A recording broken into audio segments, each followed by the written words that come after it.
Assalamualaikum warahmatullahi wabarakatuh.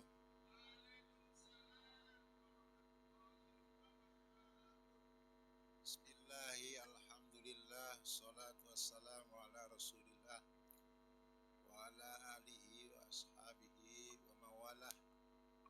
Asyhadu an la ilaha illallah wahdahu la syarikalah wa asyhadu anna muhammadan abduhu wa rasuluh. Rabbi srohli sodri wa yassirli amri wahlul uqdatam min lisani yafqahul qawli amma ba'du.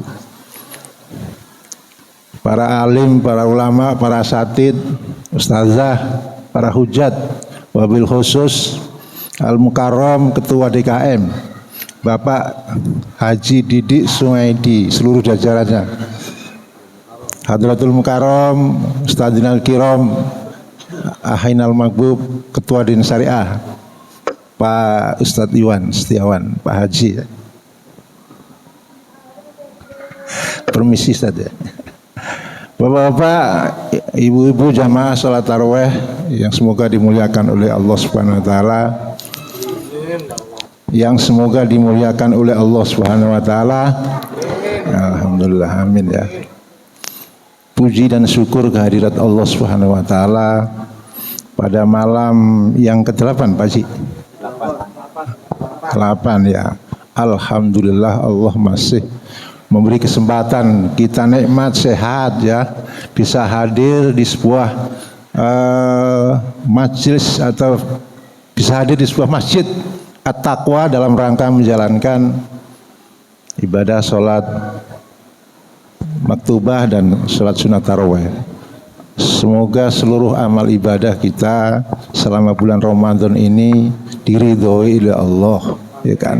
Diterima oleh Allah. Amin. Dan kita nanti semoga menjadi ahli surganya Allah Subhanahu wa taala.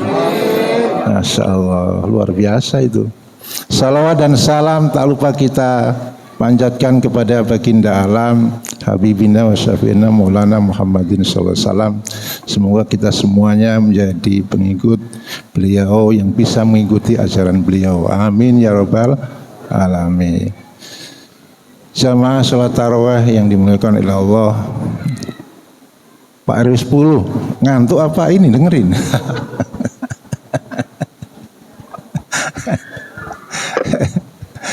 Saya tadi telepon sama Pak Pur ya kan, Pak hari ini ada jadwal ini kultum. Iya Mas, di mana? Di Masjid At-Taqwa. Oh Masya Allah, iya sudah. Bismillah aja dah, datang. Bapak Ibu jamaah salat tarawih yang dimuliakan oleh Allah Subhanahu wa taala. Bulan suci Ramadan ini ada dua peristiwa yang tidak pernah akan dilupakan oleh umat Islam dari mulai Kanjeng Rasul sampai yaumul kiamat. Kalau lupa, wah nggak tahu dah. Apa itu? Yang pertama adalah satu peristiwa di mana Rasulullah diangkat menjadi utusan Allah dan untuk menyebarkan agama Islam.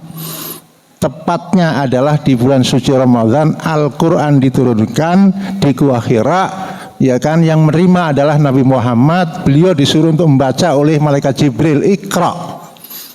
Ya Ustaz Bang. Nah. Ya Muhammad Iqra. Kaget, ya kan, karena malaikat Jibril ini rupanya tidak mengurangi sama sekali. Asli, tidak pakai fotokopi. Kalau sayapnya membentang itu matahari bisa ketutup Pak. Jadi ketika beliau disuruh untuk Iqra ya Muhammad, mayam naukam ini, tidak ngerti apa yang harus baca. Iqra ya Muhammad sampai 3 kali baru beliau bisa membaca, menirukan malaikat Jibril. Iqra bismi rabbikal ladzi khalaq khalaqal insana min 'alaq. Iqra wa rabbukal akram alladzi 'allama bil qalam. Ya, Masya Allah. Satu-satunya kitab suci Dari mulai zaman Nabi Adam bahkan sampai hari yaumul akhir nanti, yang mendapatkan legitimasi dari Allah Subhanahu wa taala terjaga, terjamin, itu hanya Al-Qur'an, Bapak Ibu. Inna nahnu nazzalna dzikra wa innahu lahu lahafidun. Alhamdulillah. Apa lah ya, namanya juga dadaan. Inna nahnu nazzalna, sesungguhnya kami turunkan dzikra, Al-Quran ini. Wa inna lahu lahafidun, dan sesungguhnya kami, kata Allah, lahafidun, menjaga. Maksudnya menjaga dari apa? Imam Qurtubi beliau mengungkapkan menjaga diri apa? Tidak ada satu huruf pun, ya kan, yang tergantikan, dan tidak ada satu huruf pun yang bisa menggantikan, baik makhluknya namanya jin maupun manusia, Pak. Maka kalau baca salah satu riwayat ketika Nabi Muhammad itu Isra Mi'raj, Pak, mau mengambil kitab ini dari Allah Subhanahu wa taala di Lauh Mahfuz sana itu, yang ketujuh, jin dan iblis tidak bisa mengikuti Nabi Muhammad, nggak kuat. Sebagian riwayat. Nanti kalau nggak benar, Bapak carilah di tempat, karena kebenaran itu bukan dari siapa, Pak, tapi kebenaran itu adalah opo benere, ya kan. Kalau kebenaran itu dari siapa? Yang benar cuma satu, Pak, Kanjeng Nabi, Pak. Tapi kalau opo bener, ya siapa saja Bapak bisa benar, saya bisa benar, ya kan, siapa saja bisa benar. Yang penting punya referensi, Pak. Ya. Karena itu Rasulullah SAW bersabda, menyambung dari sebuah legitimasi dari Allah Subhanahu wa taala lewat primarnya itu, bila berpesan kepada umatnya. Apa pesan beliau? Taraktu fikum amroini lan tadilla abadan idza tamassaktum fihina. Yes, Kitabullah wa sunnatu Rasul. Taraktu fikum amroini. Telah aku tinggalkan dua perkara, Pak Haji Didi. Kata Nabi ini, bukan kata saya ya. Apa itu? Kalau dua perkara ini kita jadikan sebagai pegangan, ya kan, selama kita hidup, lan tadillu abadan, maka kita tidak akan tersesat, Pak. Jangankan tersesat, nggak ada yang berani menyesatkan, Pak. Kalau kita berpegang teguh kepada dua hal yang ditinggalkan oleh Nabi ini pusaka yang paling berat, Pak. Apa itu? Kitabullah wa sunnatur Rasul. Kitab Al-Quran dan sunnah Rasul. Nah, bagaimana cara kita untuk menjaganya? Ya baca, Pak, ya kan? Dibaca, ya kan? Sebisa-bisanya Al-Quran, hadisnya juga dimutolaah, ya kan, sebisa-bisanya, insya Allah. Kalau nggak bisa, ya cari guru. Kalau gurunya nggak ada, misalnya di Papua ada, Pak, ya kan, ada teman saya itu namanya Hamka, ya, dia cerita, Hamka ini, saya, Pak Ustadz, dia manggil saya Pak Ustadz. Pak Ustadz, saya di Papua sudah 13 tahun, 10 tahun saya itu berdakwah masuk ke desa-desa, ke hutan-hutan, ya kan, ke pelosok-pelosok, bahkan saya pernah sampai ke Papua Nugini, berdakwah, menyiarkan agama Islam di sana, mengajak orang-orang sana supaya masuk Islam. Tetapi, Pak, setelah saya masuk ke sana, ada yang masuk Islam. Setelah masuk Islam, saya kan pergi, namanya juga balik, ya kan. Kekurangannya adalah tidak ada yang melanjutkan. Kepada mereka yang tadi masuk Islam untuk satu ngajari sholat, ngajari baca Quran dan sebagainya, sehingga perkembangan Islam di sana tidak begitu kurang cepat ya. Itu di Papua Pak. Bahkan dia juga pernah ke Papua Nugini, dan Papua Nugini sudah banyak Pak sebagian yang masuk Islam. Nah, satu, apakah kitab-kitab suci yang samawi itu ada yang dirubah oleh pengikutnya atau umatnya? Ada Pak. Ada berapa kitab yang diturunkan oleh Allah kepada para nabi dan rasulnya? Ada 4. Kitab apa Pak Haji? Yang pertama kitab Taurat ya, kitab Zabur ya, kitab Injil. Selain kitab-kitab itu ada namanya suhuf, ada 118. Tapi kalau Anda di YouTube nanya Kisancang Sangkakala Domas, suhuf dari Nabi Sis itu ada 800 suhuf.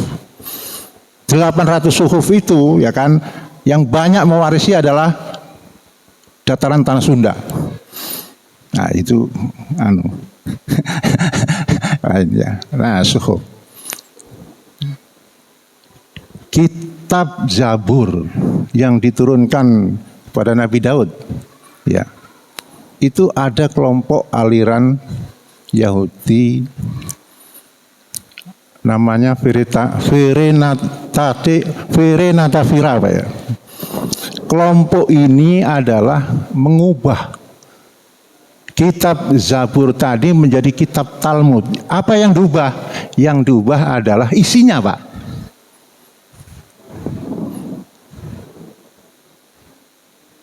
Kitab-kitab samawi yang diturunkan oleh Allah itu sama Pak. Mengajak umat manusia supaya menyembah kepada Allah, peringatan, memberikan pahala dan sebagainya lah ya. Percaya kepada hari akhir. Ini tidak. Kitab Zabur sebagian kelompok Yahudi ini mengubah menjadi kitab Talmud yang isinya cuma diambil 2. Yang pertama adalah tentang masalah kehebatan, ilmu kesaktian, dan yang kedua adalah ilmu ekonomi. Karena ini yang bisa menyelesaikan urusan problematika yang dihadapi oleh orang-orang Yahudi. Karena dia punya seorang sahabat, awamakola Nabi, Bal'an bin Bauro, itu saktinya luar biasa, karomahnya luar biasa Pak. Jamaah lagi kumpul ini, misalnya ya kan, dia berkehendak datangkan makanan yang lezat, langsung blek datang Pak. Nah itu yang dikembangkan oleh sekelompok ini. Nah, kitab-kitab yang lain bagaimana? Nah, Bapak jamaah semuanya bisa tahu sendiri. Tetapi Al-Quran ini siapapun, baik dari bangsa manusia maupun bangsa jin, bahkan di luar itu tidak ada yang mampu untuk bukan merubah Pak, menaruh 2 kalimat atau 1 huruf aja nggak bisa, karena Allah menjaganya, ya kan. Nah ini bisa dikaitkan sebagai barometer Pak, ya kan. Barometer untuk apa? Pegangan hidup buat kita, karena setelah dijamin keautentikan Al-Quran ini. Peristiwa yang kedua, udah habis ya? Habis? Ya tadi habis ya. Maaf Pak ya. Peristiwa yang 2 itu Pak adalah peristiwa pertarungan antara yang hak dan yang batil, antara hidup dan mati, antara kebenaran dan kehormatan Pak. Apa itu? Ghazwatul Badar. Perang Badar. Perang Badar itu umat Islam cuma 313 ya, dipimpin langsung oleh Rasulullah sendiri di daerah Nahlah, ya kan. Ada yang menyebutnya sumber Badar. Kafir Quraisy itu 1000 dengan kekuatan penuh Pak, logistiknya penuh, senjatanya penuh, batu zirahnya penuh, ya kan, armadanya penuh, all out. Musuh 313 sahabat Rasul.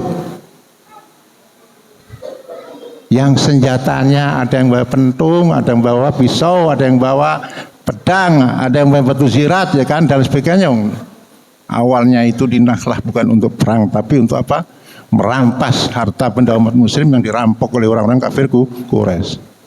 Nah, hadza khasmani yatakhassamani li rabbihim. Ini dua kelompok itu berperang ya, telah merebutkan sebuah Tuhan yang satu adalah Tuhan yang hak dan yang satu adalah Tuhan yang batil, dan seterusnya. Akhirnya seandainya ini Pak, dalam perang Badar itu melihat kekuatan umat Islam, ya kan, yang ringkih, ya kan, hanya doa dan tawakal serta keimanan modalnya, ya, itu menurut teori perang kalah Pak, udah kalah, ya kan, dibanding dengan pasukan Quraisy. Nah, akhirnya Rasulullah berdoa terus dan seterusnya. Akhirnya dalam pertempuran itu dimenangkan oleh Allah umat Islam, ya kan. Itu tidak cukup. Kemenangan itu tidak cukup. Seandainya Pak, umat Islam itu digilas oleh pasukan kafir Quraisy itu, ya kan, belum tentu Pak kita ini memeluk agama Islam. Selesai di situ Pak. Tapi Allah memberikan kemenangan, tapi kemenangan itu Bapak Ibu sekalian, ya kan, roja'tu min jihadil asghar ila jihadil akbar, ya kan. Sampai ke Madinah itu umat Islam itu masih dipelintir beritanya oleh orang-orang Yahudi bahwa pasukan Muhammad kalah.